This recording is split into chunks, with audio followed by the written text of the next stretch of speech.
Apa definisi pelit, Pak? Kemarin pertemuan pertama kita sampaikan pelat pelit ya. Pelit itu apa? Apakah orang yang sudah zakat itu terus nggak mau ngapa-ngapa, nggak mau mengeluarkan hartanya apa, disuruh ini nggak mau, apakah itu pelit? Atau sudah nggak pelit? Kan gitu, Pak ya? Gitu. Kan kadang-kadang gitu, kadang-kadang oh kamu dasar pelit gitu. Ternyata bagi sebagian orang enggak, dia itu enggak pelit itu. Tapi sebagian yang lain dasar dia pelit. Nah itu gimana Pak? Apa definisi pelit itu? Apakah orang yang sudah mengeluarkan yang zakat berarti itu sudah enggak pelit? Sudah enggak diancam oleh Allah Subhanahu wa taala? Atau bagaimana? Kita mulai Pak ya. Kita mulai dari definisi pelit oleh Imam Ar-Raghib Al-Asfahani dalam kitab Mufradatul Quran. Beliau menjelaskan makna perkata ya, penafsiran perkata dari lafal-lafal yang ada di Quran. Menurut beliau, pelit itu adalah menahan apa yang kita punya. Menahan apa yang kita punya, padahal kita tidak berhak untuk menahannya. Kita nggak boleh menahan Pak, tapi kita tahan, itu berarti pelit. Gitu.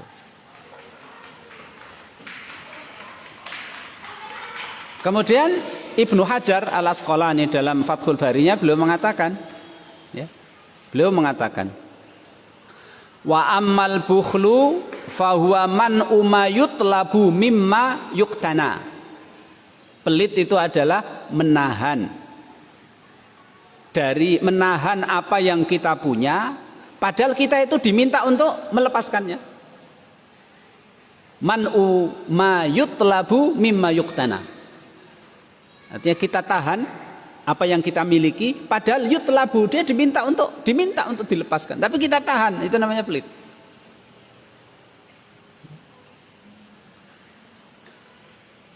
Kemudian beliau mengatakan, wa syarruhu makana talibuhu mustahiqqan. Ya. Dan orang yang menahan apa yang dia punya padahal dia diminta untuk melepaskannya, yang paling jelek adalah jika yang meminta itu adalah orang yang berhak untuk minta. Nah, contoh Pak ya, dia punya uang ya. Dan uang itu memang dia diminta untuk dikeluarkan uang itu, nggopo bayar utang. Dan orang yang meminta itu berhak Pak untuk minta. Contohnya apa? Orang yang ngasih pinjaman sudah sampai jatuh tempo, Mas mana uangnya? Dia tahan, berarti dia pelit itu. Dan itu pelit yang paling jahat, itu pelit di situ. Karena yang minta kepada dia orang yang berhak, terus dia tahan. Kemudian Imam Al-Fayyumi Pak dalam kitab Misbahul Munir dalam Fi Ghoribi Asyarhil Kabir, beliau mengatakan bakhil dalam agama itu adalah menahan sesuatu yang wajib untuk dikeluarkan. Dan kebiasaan orang Arab Pak ya, kebiasaan orang wa indal Arab, kebiasaan orang Arab, man usail mimma yafdulu indahu, itu juga bakhil. Dan orang Arab punya kebiasaan, kalau ada yang orang minta sama dia, terus dia punya lebih kok nggak dikasih Pak, itu pelit. Itu kebiasaan orang Arab. Kebiasaan orang Arab. Kita punya kelebihan, ada orang datang minta gitu, dan kita lebih, kita nggak mau ngasih. Itu bagi orang Arab, orang seperti itu pelit. Kemudian juga Imam Son'ani juga dalam Subul Salam beliau mengatakan pelit itu adalah man'ukul liwajib, menahan, mempertahankan sesuatu padahal wajib untuk dikeluarkan. Nah berarti orang yang tidak mau bayar zakat berarti itu orang yang pelit, yang diancam oleh Allah Subhanahu wa ta'ala. Ya. Kemudian Imam Ghazali Pak asik ya, pinter dia. Dalam Ikhya-nya beliau bilang begini, kewajiban mengeluarkan harta itu ada dua. Pinter beliau. wajibun bisyar'i wa wajibun bil muru'ati wal ada. Kewajiban yang memang diperintahkan oleh Allah dan kewajiban diperintahkan oleh harga diri dan adat kebiasaan.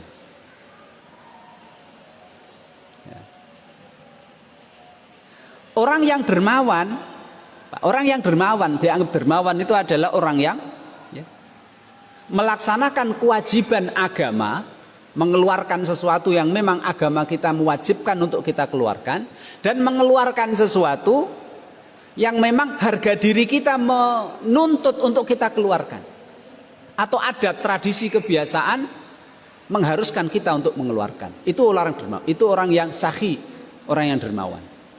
Bukan syahi tapi sahi, orang yang dermawan. Makanya beliau mengatakan, Pak, kalau dia hanya melaksanakan yang wajib-wajib saja, mengeluarkan yang memang agama mewajibkan dia untuk dikeluarkan, maka menurut agama dia sudah tidak bakhil. Tapi dia tidak mau mengeluarkan sebagian hartanya untuk menjaga harga dirinya dan untuk melaksanakan kebiasaan dan adat tradisi di tempatnya, maka dia dianggap pelit karena dia tidak menjaga harga dirinya. Bisa dipahami nggak Pak itu? Jadi kewajiban mengeluarkan barang itu ada dua, kewajiban agama dan kewajiban harga diri. Kalau dia hanya mengeluarkan harta karena kewajiban agama saja, berarti dia secara agama sudah tidak pelit lagi, Pak. Tapi kalau dia nggak mengeluarkan harta untuk menjaga harga diri, maka harga dirinya nggak terjaga. Makanya digerendengi wong, diomongi orang, dianggap pelit, ya harus diterima itu. Gitu Pak ya. Disuruh urunan RT, disuruh jimpitan dan lain sebagainya, itu berarti dia tidak menunaikan kewajiban harga dirinya. Kalau dia tidak menunaikan kewajiban harga dirinya, maka orang-orang di sekitar dia mengatakan dia pelit, ya harus diterima itu. Ya. Kenapa Pak? Karena suatu hari orang Arab Badui datang kepada Nabi. Kemudian orang Arab Badui berkata kepada Nabi, Nabi, yang diwajibkan setelah saya masuk Islam, sholat yang wajib apa aja? Sholat 5 waktu. Oh ya. Terus Rasul, saya punya harta, yang wajib saya keluarkan dari harta itu apa? Zakat. Ya. Terus puasa Rasul, yang wajib apa? Ramadan tok. Oh ya. Rasul, saya mau melaksanakan yang wajib-wajib aja, saya nggak mau yang sunah-sunah. Maka Rasulullah SAW mengatakan, aflah in sodak. Beruntung dia kalau memang jujur dan betul melaksanakan apa yang dia lakukan, kewajiban yang dia lakukan tidak pernah bolong-bolong, aflah, dia beruntung. Maka secara agama Pak ya, kalau dia mengeluarkan harta dan agama mewajibkan dia untuk mengeluarkan, wajib, maka sudah tidak pelit secara agama. Dia sudah zakat, dia juga sudah memberikan nafkah kepada keluarganya, sudah. Pokoknya yang wajib-wajib, agama mewajibkan dia keluarkan, sudah tidak pelit. Itu secara agama. Kalau secara harga diri, ya sudah.